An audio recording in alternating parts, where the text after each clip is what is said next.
show you stuff. You guys have any questions? You want me to clarify something I said that makes no sense to you whatsoever? How I got started? How you should get started? Yes? What's your opinion on Peta? My opinion on Peta? Peta sucks. By the way, I usually write that on the board. I didn't write that today. I usually write, no, I'm not with Peta. Now, Peta sucks for a lot of reasons. And by the way, I don't want you to take this out on the animals because Peta sucks. A lot of people, a lot of groups involved in a lot of movements suck. But you still have to understand the message and forget about the messenger. Peta sucks for a couple reasons. Number one, they exploit women. Constantly using naked women in their campaigns. I don't understand how exploiting one species to try and help, end the exploitation of another is productive. And I understand that women and everyone has a right to do to their body what they want. I have some friends, of course, over the years who have worked at Peta, some of the women who have done these naked campaigns, and I had a friend tell me once, Gary, it's my body, and I want to use it to help the animals. I said, okay, I get that, but you are objectifying women. And on top of it, it doesn't even work. Like, I know why sex is used to sell things. You guys know why too. Boy, you tell some guys, spray some stuff on your body, and 12 women are going to tap you in the hallway and rape you. Guys like, hey, give me some Axe, man, spray it on. You tell a guy you'll get laid if you drive a Harley. Guys are saving up, buy a Harley. But you show Pam Anderson's boobs on a billboard? How is this teaching people about what pigs go through and cows go through? Now, I've talked about this with Ingrid Newkirk, the founder and president of Peta, over the years. She goes, Gary, you know how many more people see Pam Anderson billboards than your speech? I said, oh, it's not even close. But are you telling me guys are walking through Times Square? Okay, there's 4 guys walking through Times Square, and it's like, hey, what's up? Oh, look at those tits. Let's go get some tofu. It's on me. That's not what's happening. At least if it worked, I can understand why they would do it, but it doesn't work. I'll give you another horrible example. In 2002, now just to be fair and open, I've taken money from Peta in the past, from 2002 to 2005. I'll take money from McDonald's if there's no strings attached. And there were never strings attached. My speech, my words, my thoughts, my lecture tour.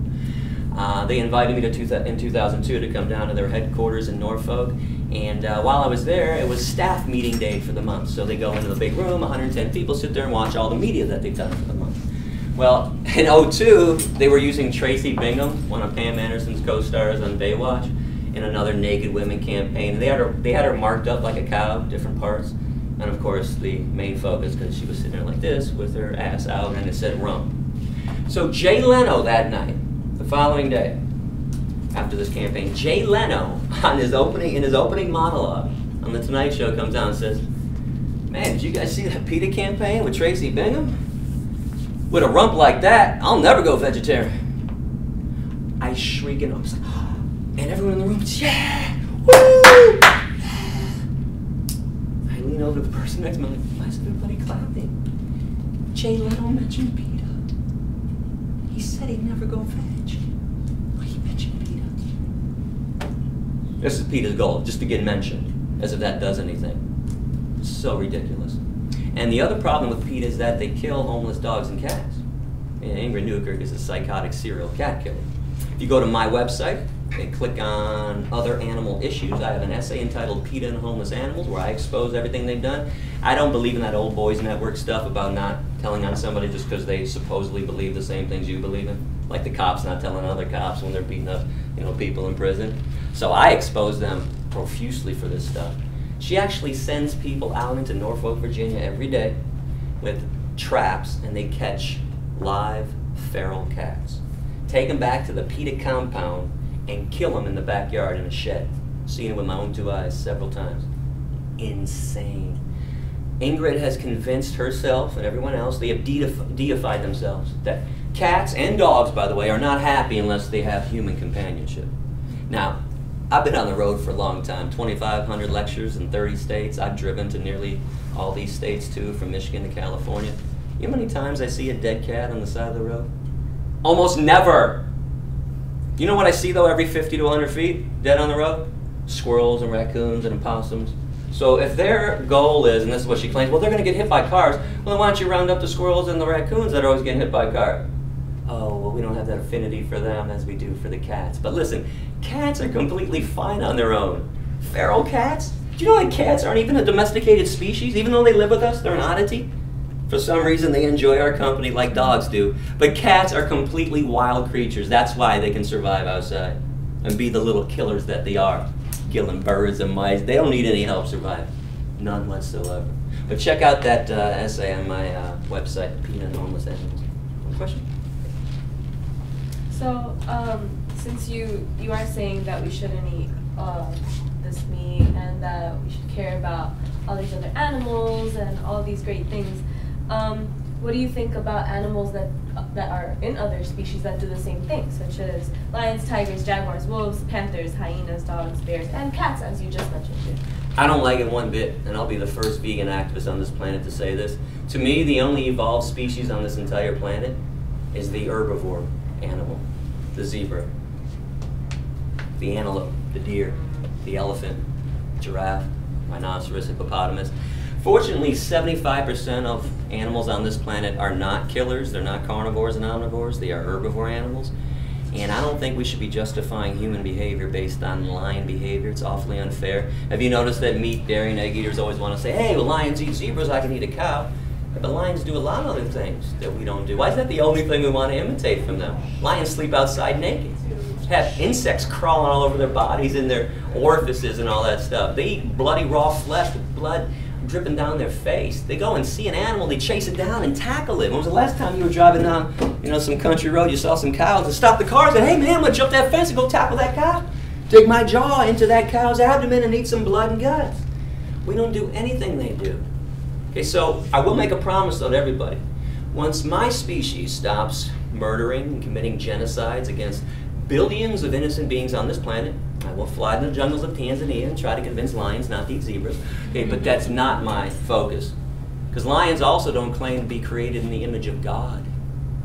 Lions also don't claim to make the claims that we, say that we know right from wrong. We're compassionate. We're civilized beings.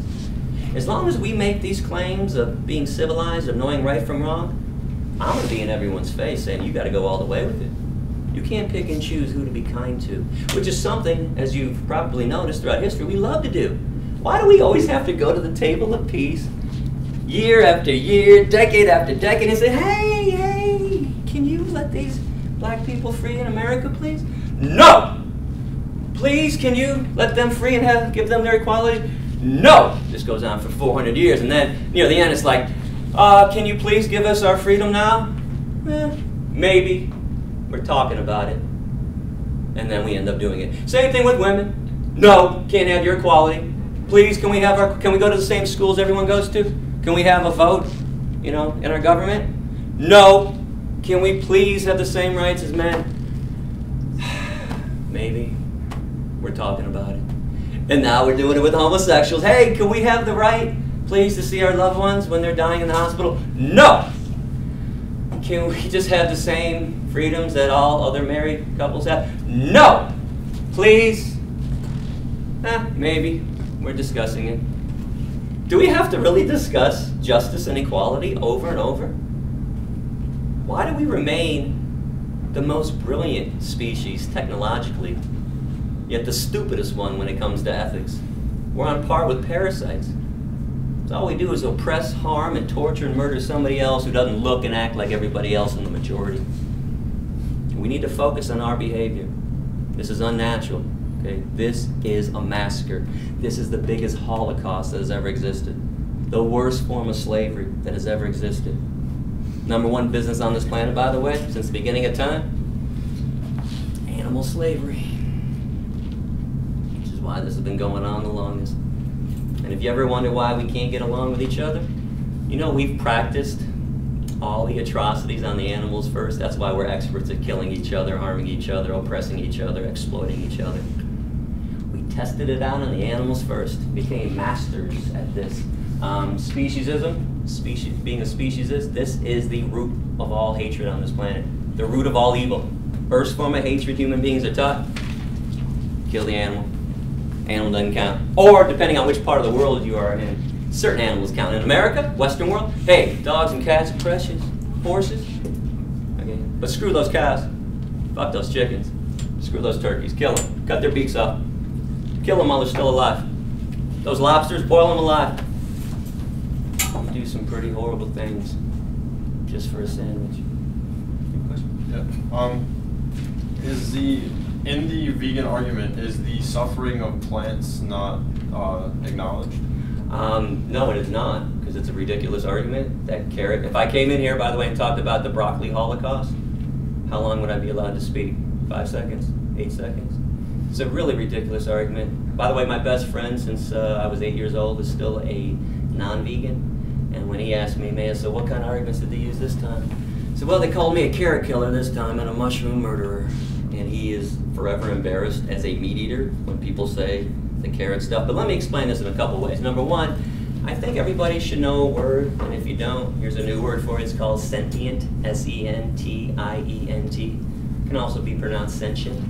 And that's having a central nervous system connected to a brain, connected to, you know, your heart, your liver, your lungs. That means you feel pain, you experience joy and happiness. Animals and humans are sentient beings. Carrots, mushrooms, broccoli, these are insentient beings, incapable of suffering whatsoever. But a couple things I want you to think about. We talked about this during the speech. 50% of all the crops on this planet are set aside as animal feed. So if we truly were concerned about plants, we would destroy a lot less plants if we ate them directly instead of growing them all, destroying all this land to feed them to the 150 billion land animals on this planet every year. You know, I got a quote on my website from a group called the Council for Science and Technology. And they stated in the 90s, it shocked the vegan world, by the way. This is a group of animal agriculture people. They said, with all the cropland in America alone, we could feed the planet twice over. But there has to be one stipulation. Everyone would have to be vegans. This is how much less land and less plants we can destroy if we just ate the stuff directly. And since we are herbivores, and I know this probably shocks people, everybody thinks we're omnivores and carnivores. There's nothing omnivorous, carnivorous about us in any way whatsoever. As herbivores, we need to eat what we were meant to eat, unless you guys know how to become a breatharian. Let me know, we can live off the oxygen, but you need to eat what you were meant to eat. And real quickly about humans being herbivores, if your lower jaw goes from side to side in a grinding, chewing motion like this, 100% herbivore. If you were an omnivore or carnivore, your jaws can only go like this, up and down, vertically, rip and swallow. You have a dog or cat at home, watch them eat. There's no chewing and grinding. If you sweat through your pores on a hot day, you are 100% herbivore. If you were a carnivore and omnivore, you would pant to cool yourself down. No claws on the human hand. Claws are a trademark of the carnivore and the omnivore. The length of our intestines are somewhere between 7 to 13 times the length of our torso. It's a very long intestinal tract, the same length of all herbivore animal intestines on this planet. The length of the intestines on real meat eaters, lions, hyenas, jaguars, only 3 to 6 times the length of their torso. And I used to make a challenge back in the day, Brandon probably remembers this, that if you really think humans are naturally meat eaters, find a 2-year-old child, put that child in a crib with a bunny rabbit and an apple. If the child eats the bunny rabbit and plays with the apple, send me an email and I'll buy you a brand new car with a leather interior. And I'll buy you a steak sandwich too. Okay, we have 0 carnivorous instincts, 0 omnivorous instincts whatsoever when we're young, when we're born, when we're growing up. And about the plant thing, one more thing, I just put this on my website, by the way. It's coming around again. I noticed in the last 11 years of lecturing, certain topics are hot for the public right now. All of a sudden, the last year, everyone's bringing up the plant argument again. Somebody must have said something on the radio. The plants are suffering, the plants are feeling pain. Here's something interesting. How come in the history of humankind, not one firefighter has ever ran into a house to rescue the plants? And don't say it's discriminatory, because animals are the most discriminated species on this planet, and there's still a protocol for rescuing them. Now, it's humans first, of course. We can get in the house, and there's people in there, let's go save the human.